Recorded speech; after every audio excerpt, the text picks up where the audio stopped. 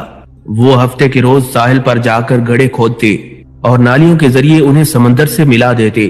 اب وہ سمندر کا پانی ان گڑھوں میں لے کر آتے تو پانی کے ساتھ مچھلیاں گڑھوں میں آ جاتی اور پھر وہ ان کی واپسی کا راستہ بند کر دیتے۔ اگلے روز اتوار کو جا کر ان مچھلیوں کو آسانی سے پکڑ لیتے اور کہتے کہ ہم ہفتے کے روز تو مچھلیوں کو ہاتھ نہیں لگاتے۔ اس طرح شریعت کے حکم کے ساتھ انہوں نے یہ مذاق کرنا شروع کر دیا اور مقدس ہفتے کے دن کے حکم کی اصل روح کو مسخ کر دیا۔ حکم کی اصل روح تو یہ تھی کہ 6 دن دنیا کے کام کرو